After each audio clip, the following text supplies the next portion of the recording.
à Dieu. Salut en cette matinée où nous croyons qu'il y a une parole qui va nous encourager, nous aider à aller de l'avant.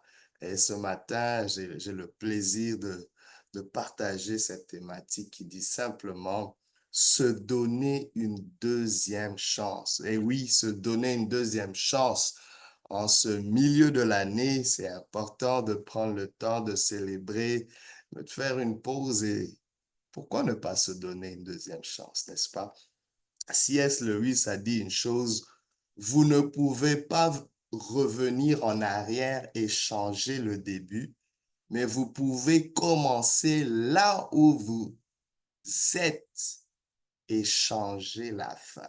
Pensez-y, on ne peut plus revenir au début de l'année pour changer quoi que ce soit, mais on peut commencer là où nous sommes pour changer ce que sera la fin de cette année, la fin de cette saison, la fin, je ne sais pas, de cette période pour vous, peu importe comment vous, vous, vous évaluez votre temps, mais c'est le moment de se donner une deuxième chance, peut-être dans vos relations, peut-être pour votre santé, peut-être pour votre vie, pour vos objectifs, pour ce que vous êtes en train de poursuivre, pour votre entreprise. Donnez-vous une deuxième chance. J'aime, c'est que Winston Churchill, le célèbre premier ministre britannique, disait, et dans un contexte de guerre, il disait, le succès n'est pas définitif, l'échec n'est pas fatal, c'est le courage de continuer qui compte. Wow. Cette citation souligne que ni le succès ni l'échec ne sont permanents et que la clé est de persévérer malgré les revers. Vous avez le droit de persévérer. Donnez-vous cette deuxième chance. Je persévère parce que tout n'est pas fini. Offrez-vous cela. C'est le meilleur cadeau que vous puissiez vous faire en cette période. J'aime, et c'est quelque chose de très, très important que nous devons vraiment chérir au-dedans de nous en tant qu'être humain. Se donner une deuxième chance, est un concept profondément humain et universel. C'est une reconnaissance de notre imperfection. Oui, on reconnaît qu'on est imparfait et une affirmation de notre capacité à changer et à grandir. On est imparfait, mais on peut grandir, on peut faire mieux, on peut devenir mieux. L'homme devient, il y a un devenir qui est à l'horizon et nous voulons le saisir en nous donnant une deuxième chance. On va se secouer, on va dire oui, on a fait des erreurs, oui, on n'est pas parfait, oui, on n'est pas arrivé, mais on peut faire mieux, on peut aller plus loin. À travers l'histoire, de nombreux individus ont démontré que l'échec initial n'est pas une fin en soi, mais plutôt une opportunité de réinventer, de réinvention et de résilience. Je prends l'exemple de Steve Jobs, le fondateur de cette illustre compagnie Apple. Steve Jobs, cofondateur d'Apple, est un exemple emblématique de la deuxième chance. Pour ceux qui ne le savent pas, en 1985, Jobs a été évincé de l'entreprise qu'il avait fondée. Ça arrive, hein? C'est pas toujours évident dans le monde corporatif. Il avait été mis dehors et plutôt que de se laisser abattre, il a créé une nouvelle entreprise nommée Next et a investi dans Pixar, qui est devenu un studio d'animation de renommée mondiale. Vous rencontrez, réalisez cela en plein éviction, en plein euh, moment de détresse. Ils créent quelque chose d'autre. Ils font quelque chose d'autre qui a une renommée mondiale aujourd'hui. Et regardez ce qui se passe, c'est que en 97, Apple décide de racheter Next, la compagnie que Steve Jobs a fondée pendant qu'il vivait un moment difficile. Et Jobs est revenu par ça, par la même occasion, à la tête de l'entreprise, transformant Apple en l'une des sociétés les plus innovantes et les plus prospères du monde. Qui sait si c'est cet épisode dans sa vie qui a permis d'incuber la gloire que connaît Apple aujourd'hui, malgré l'absence de Steve Jobs. Cette compagnie demeure pertinente dans son domaine. Cette histoire montre comment une épreuve peut devenir une opportunité de réinvention et de succès encore plus grand. Et les exemples sont criants. Et nous devons comprendre une chose, pourquoi se donner une deuxième chance? Pourquoi est-ce qu'on devrait le faire? Parce que je crois toujours que la raison d'une chose est importante. Ça nous permet de jauger l'importance de la chose, mais c'est un élément très motivateur quand nous connaissons le pourquoi. Pourquoi se donner une deuxième chance? Il y a plusieurs raisons. En premier, l'une des raisons, c'est la croissance personnelle. Se donner une deuxième chance permet d'apprendre de nos erreurs et de grandir en tant qu'individu. On continue à grandir, on peut grandir, peu importe votre âge, peu importe votre expérience, peu importe votre background, peu importe vos acquis ou peu importe vos échecs. Ce n'est pas un échec tant si longtemps que vous pouvez extraire des leçons, apprendre quelque chose.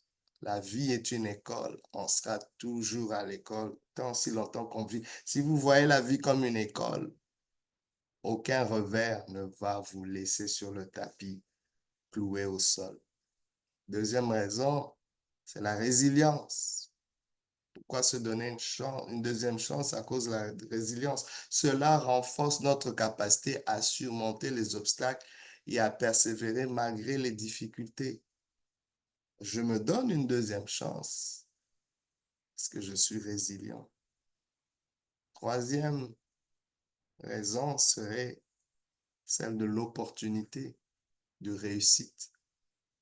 Chaque nouvelle tentative est une opportunité de réussir là où nous avons échoué auparavant. Souvenez-vous de Thomas Edison et l'ampoule électrique. Pour lui, ce n'était pas un échec. Il dit, j'ai trouvé 1000 façons différentes de faire ce que je dois poursuivre, ce que je dois accomplir. Il a appris 1000 façons ou 80, je ne sais pas combien de façons qui, pour lui, tous les échecs étaient justement des opportunités de faire mieux. Wow. Il y a une autre raison pour laquelle, une dernière raison que je vois ici pour laquelle nous devons nous donner une deuxième chance, c'est pour l'amélioration des relations. Vous savez, les relations me tiennent à cœur et tout succès passe par les relations. Dans le contexte de relations, se donner une deuxième chance peut renforcer les liens en montrant une volonté de s'améliorer et de faire des compromis. On peut faire mieux dans nos relations. Donnons-nous une deuxième chance. Je ne sais pas, c'est dans vos relations amoureuses, vos relations, je ne sais pas, amicales, familiales. Donnez-vous une deuxième chance. Ne fermons pas totalement la porte. Reconnaissez que nous sommes imparfaits. Nous sommes dans des relations. Regardez ce qui est beau. Les êtres qui constituent des relations sont imparfaits. Donc, attendez-vous qu'il y ait souvent ou parfois par moment des zones de turbulence. Mais ce qui est beau, c'est que les êtres qui constituent des relations peuvent grandir. Et quand ils grandissent, waouh, quelle belle opportunité pour nos relations. Je ne sais pas, mais je vois vos relations fleurir. Je vois vos relations prendre un nouveau tournant en vous donnant une deuxième chance. Alors, comment se donner une deuxième chance concrètement? Premièrement, nous devrons commencer par accepter l'échec. Reconnaître que l'échec fait partie du processus et ne pas le laisser définir notre valeur personnelle. C'est ce qu'il ne faut pas permettre à l'échec. Ne laissez pas l'échec définir votre valeur personnelle. Vous n'êtes pas votre échec. Dissociez ce que vous êtes de l'échec. Voyez? Reconnaissez que ça fait partie du processus. L'échec n'est pas un accident. L'échec fait partie du processus de réussite, mais que l'échec ne vous définisse pas. qu'elles ne vous réduisent pas, qu'elles ne réduisent pas qui vous êtes, ce que vous valez. Deuxième moyen, c'est que nous devons apprendre de ces erreurs, analyser ce qui n'a pas fonctionné et identifier les moyens de s'améliorer. Allons là. Parfois, c'est de l'orgueil de notre part de ne pas oser aller revisiter les carcasses ou les restants de nos erreurs.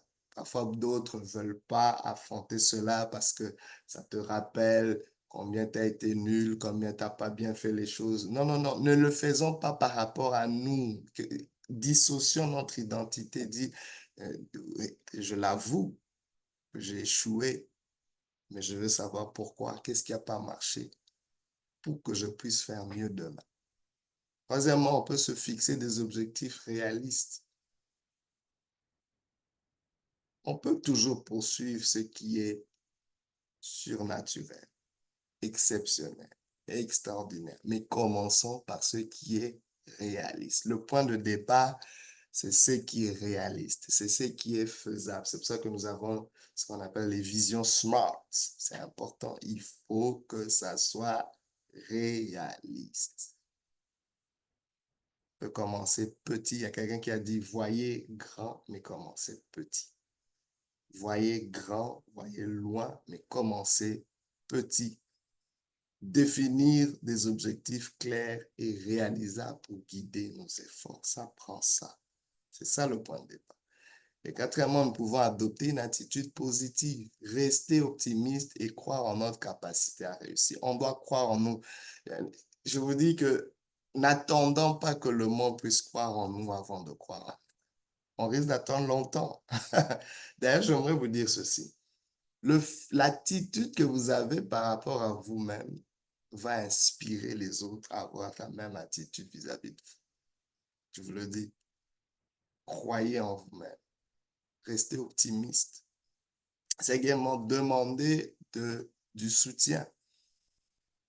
Ne pas hésiter à demander de l'aide ou des conseils à des amis. Même les Saintes Écritures le disent, les projets réussissent par l'apport des conseillers. Et beaucoup de projets échouent parce qu'il n'y a pas de contribution adéquate de conseil. Alors, c'est très important pour nous de saisir cela. Donc, demandons des conseils d'amis, de la famille ou des mentors, des experts. C'est important. Et sixièmement, prenons des mesures concrètes en mettant en œuvre des actions spécifiques pour avancer vers nos objectifs. Et vous savez, même les Saintes Écritures nous encouragent à nous donner une deuxième chance. J'aime cet épisode dans Jean chapitre 8, versets 10 à 11, où on voit Jésus-Christ qui voit une femme qui a été justement pris en flagrant délit d'adultère et on était sur le point de la lapider comme le voulait la coutume de l'époque. Et on l'amène devant Jésus pour le piéger, pour voir ce qu'il allait dire. Et Jésus-Christ, au lieu de la condamner, lui donne une deuxième chance parce qu'il reconnaît non seulement son imperfection, mais il challenge son audience qui était assez hypocrite. Il les challenge dans leur imperfection et il les encourage aussi à donner une deuxième chance à celle-là. Voyez, dans cet épisode, Jésus offre à la femme accusée d'adultère une deuxième chance. Plutôt que de la condamner, il lui donne l'opportunité de repartir et de vivre une vie nouvelle, libre de péché. Il lui dit, va et ne pêche plus. Que dire des bontés de Dieu qu'il renouvelle à chaque matin. Dans Lamentation chapitre 3, on le dit, les bontés de l'Éternel ne sont pas épuisées, ses compassions ne sont pas à leur terme. Elles se renouvellent chaque matin. Même la nature nous le montre. Combien sa fidélité est grande, combien Dieu nous donne encore une deuxième chance. On voit un autre soleil qui se lève aujourd'hui. Donc ce passage souligne la miséricorde et la fidélité de Dieu qui se renouvelle à chaque jour. Dieu te dit, donne-toi une deuxième chance. À chaque jour, la nature est en train de te dire, donne-toi une deuxième chance. Si le soleil te permet de le voir encore aujourd'hui, pourquoi est-ce que tu ne veux pas te donner une deuxième chance? Quelqu'un va me dire peut-être, ah, je me suis donné une deuxième chance. J'ai donné une deuxième chance à cette relation, à ce business, à cette entreprise, à cette activité. Je suis fatigué. Peut-être c'est pas une deuxième chance qu'il faut pour toi, c'est une énième chance. Parce que tant aussi longtemps que tu as envie, je ne vois pas pourquoi tu te donnerais pas une autre chance. La balle nous est lancée et c'est une invitation à l'autocompassion et à la résilience. Nous rappelons que chaque jour est une nouvelle opportunité de se réinventer et de poursuivre nos rêves avec détermination. Je vous laisse avec cette citation de Ralph Waldo Emerson qui dit ceci: ce n'est pas le but de la vie que de vivre pour toujours, mais de créer quelque chose qui vivra pour toujours. Emerson nous encourage ici à viser des objectifs durables et significatifs malgré les échecs et les obstacles que nous pouvons rencontrer en cours de route. Laissez quelque chose qui vivra pour toujours. Pour ceux qui avez besoin d'une deuxième chance, se donner une deuxième chance. Que Dieu vous bénisse et vous fasse énormément de bien. Gloire à Dieu.